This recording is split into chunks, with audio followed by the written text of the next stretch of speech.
In order to have a successful imaging session, you need to call to action all of your equipment and programs to work together as a team to do exactly what you want them to do when you want them to do it. But how do you do that? Hey everyone, it's Tony with Hidden Light Photography, and today's the day where all of your hard work in this channel so far, setting up all of your equipment and your programs, comes to fruition, because we're learning how to set up a simple but effective sequence in Nina to call all of your equipment and programs into action to give you a successful imaging session. So if you haven't done so yet, hit that subscribe button. I don't want you to miss out on any upcoming information. We still have a lot of stuff to cover in this channel, and we're nowhere near done. So let's head over and let's check out how to get your sequence underway and get your images that you've been looking for. Now remember, it's important to properly prepare for your imaging session. And part of that is knowing how long you have with your target, and we'll go over why in a minute. So there's a couple of different ways that you can do a sequence in Nina. And what we're going to do is we're going to cover the legacy sequencer. I have not found a reason to go beyond the legacy sequencer. It'll do exactly what you want it to do. The other sequencer gets more in depth, and you can use it for filter changes and setting up more control over things like dithering, filter changes, and focusing, and even set specific times. But for now, for the sake of learning, we're going to work with the legacy sequencer. And before we do this, as promised, we're going to go through how to use SharpCap Smart Histogram. So make sure that your camera is not currently connected to Nina, as we're going to be opening the camera in SharpCap. We're going to go into SharpCap, go to Camera, and connect our camera here. It's important to make sure that your camera is disconnected from Nina before you do this. We're going to take a quick framing shot, and then you're going to see our target pop up over here. If you're using a filter, make sure your filter is installed. It's very important to do this with the filter that you're going to be using, because that does affect the light.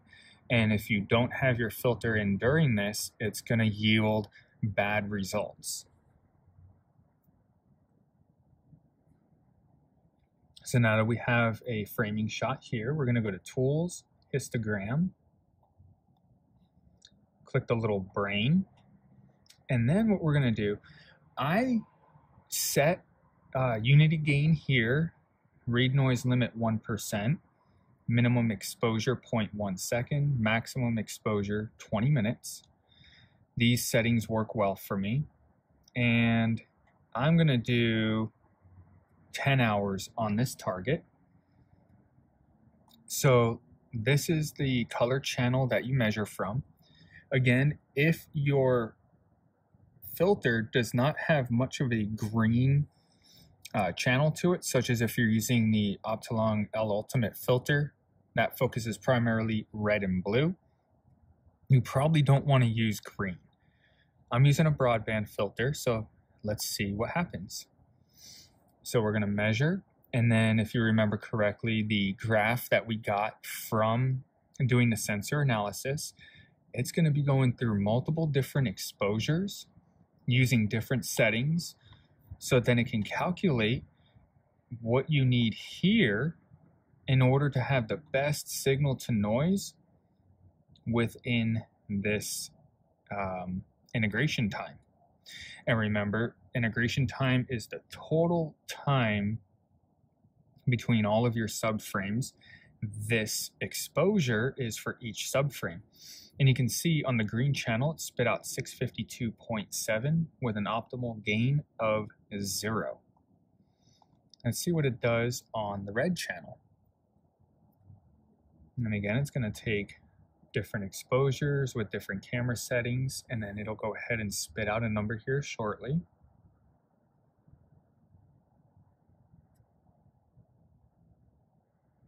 And this tool is extremely useful and has given me very good results. Now, while this is going, one thing I want to point out, this is what I meant by you're more than likely going to want to round this. In other words, I am more likely to use a 600 second exposure than a 652.7 second. So I might throw this to 600 seconds simply because I run a cooled camera and I have a dark library. So I can actually go ahead and do dark frames for that and then be able to pull those dark frames and use them later versus having such a customized number. Now in the red channel, it wants 1,034.7 seconds at 76 gain. And that's just because there's less red in this area than there is green. So it's fainter. So it takes more time to pull that out. Now we're going to measure the blue channel just to see what the blue channel recommends. And there you have it, 723.2 seconds. So the green channel wanted 652 seconds. Let's call it 650 just to use round numbers. So what we're going to do is break out our calculator.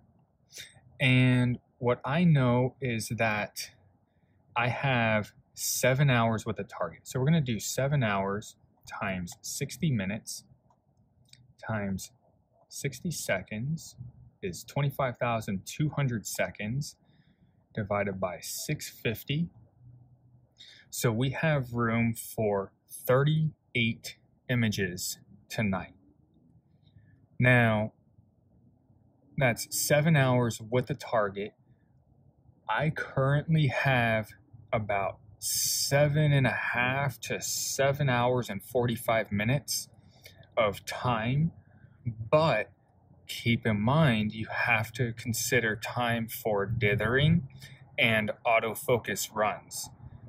General rule of thumb, at least on my setup, and your setup probably will be different, so you'll just have to learn your setup. It takes about 30 minutes of time between meridian flip, autofocus runs, and dithering. It takes about 30 minutes of time away from imaging. So being that I have a total time of about 7 hours and 45 minutes before that target is out of sight for me, I figure about 7 hours of complete imaging time. If that doesn't make sense, please throw a comment in the comment section. I'm more than happy to reword that.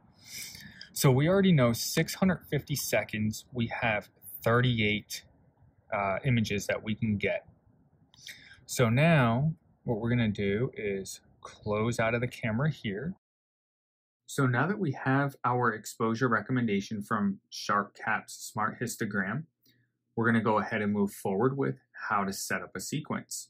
And keep in mind, you don't need to use SharpCap's Smart Histogram. You can use just a regular histogram and take different exposures to figure out what works for your target. And if you need help with that, I'm going to have a link to my Mastering Histograms video in the description of this video, so you can refer to that. At this point, make sure all of your equipment is connected. Your rotator, if you're using it, your camera, make sure your camera is currently cooling, if not already cooled. If you're using a cooled camera, make sure your guider is connected and calibrated. And your autofocuser is also connected. And I always make sure that I have at least one autofocus run before doing this, just to make sure everything is looking good. Because as soon as you hit the play button, it's calling everything into action. So what we're going to do, since we used M45 in the SharpCap Smart Histogram demonstration, we're going to go and use M45 for this. I don't recommend just adding the target to the sequence. You don't know where Nina's going to put it. Put your own touch to it. Make sure you frame it out. You have it exactly the way you want it. And if you need help with framing, I'm going to have a link to that video in the description of this video as well. So just for a quick demonstration, we're going to go set for framing. We're just going to throw a quick frame on this. We'll just call that good, just for example. Add target to the sequence, legacy sequencer.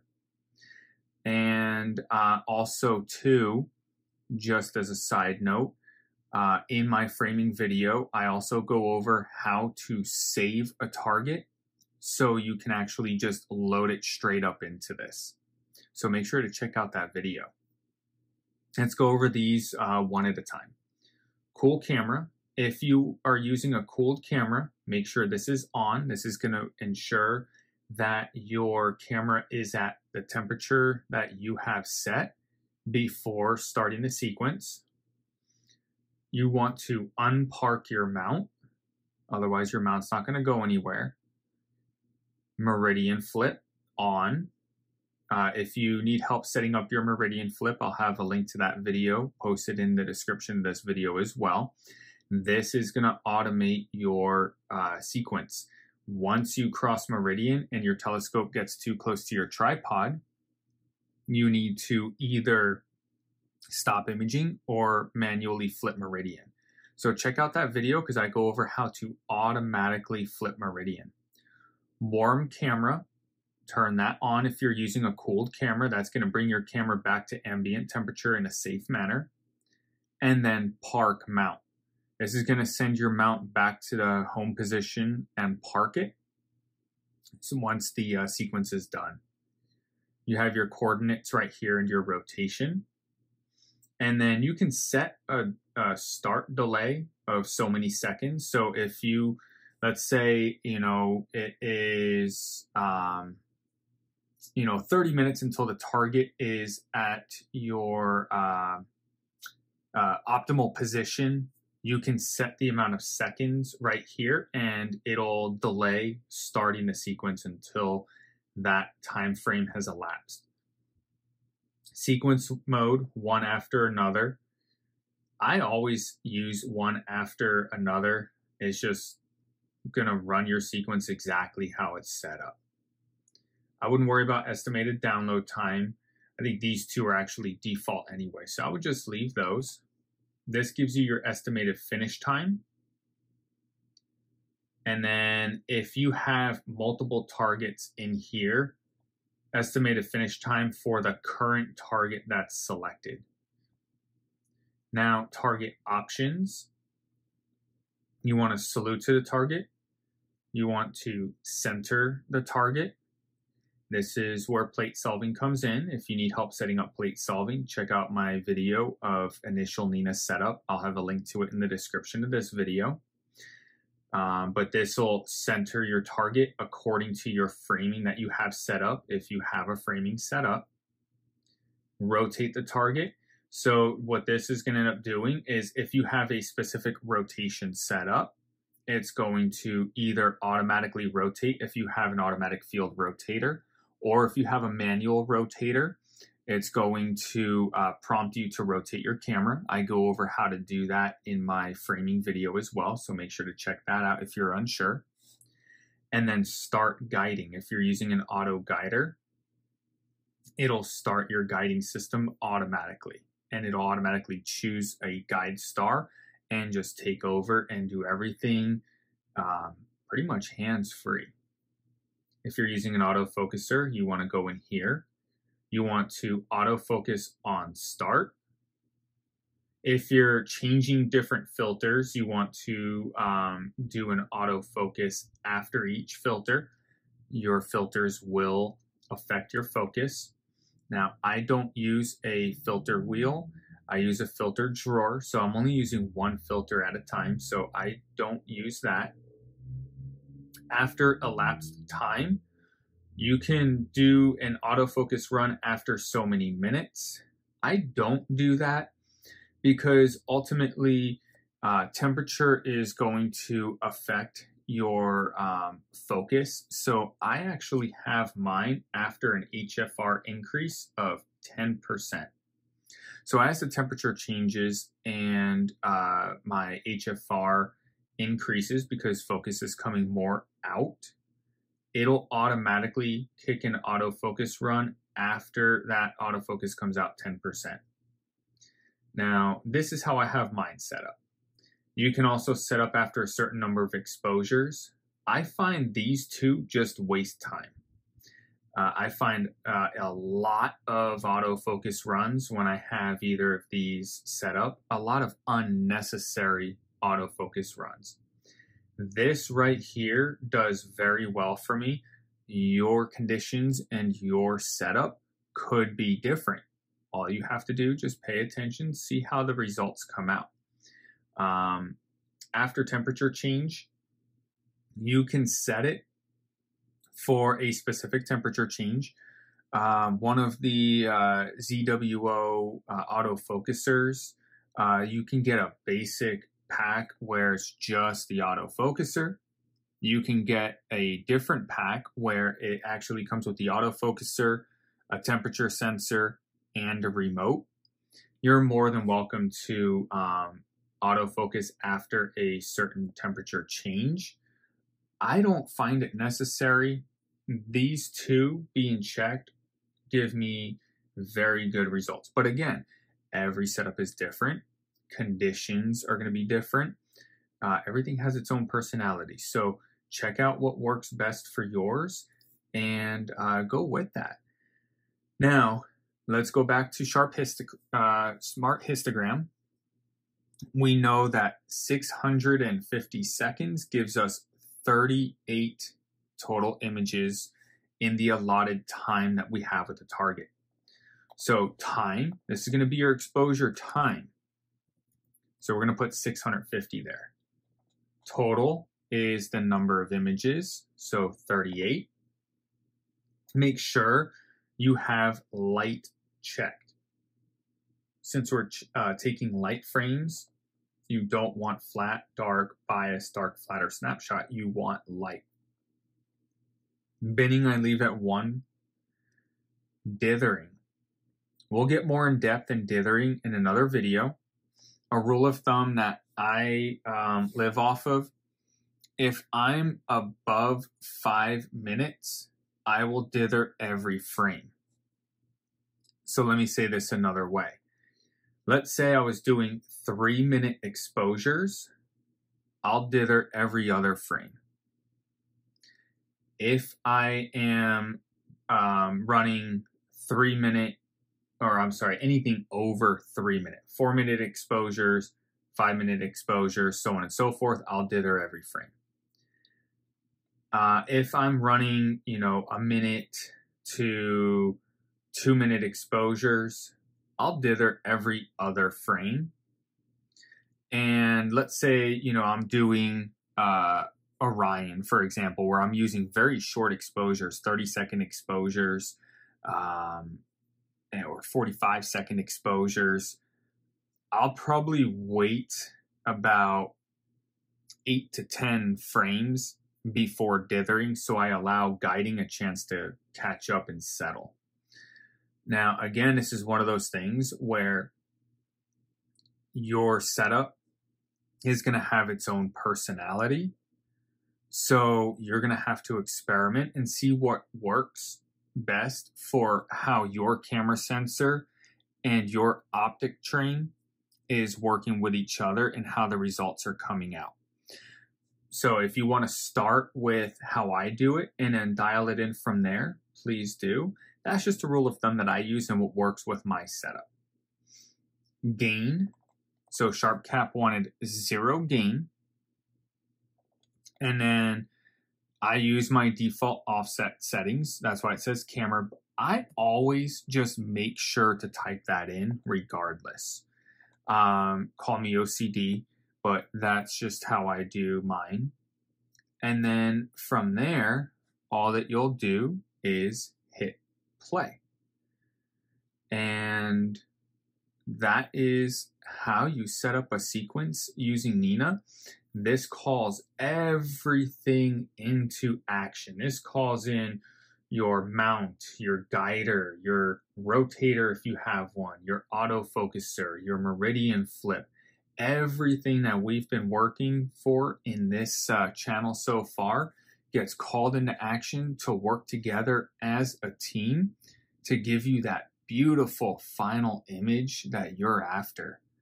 So I hope you found this useful. If you did, that channel icon that just popped up, do me a favor, hit that channel icon, subscribe. I don't want you to miss out on any valuable information.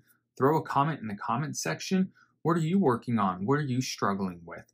And then check out that next video. Until the next time, clear skies.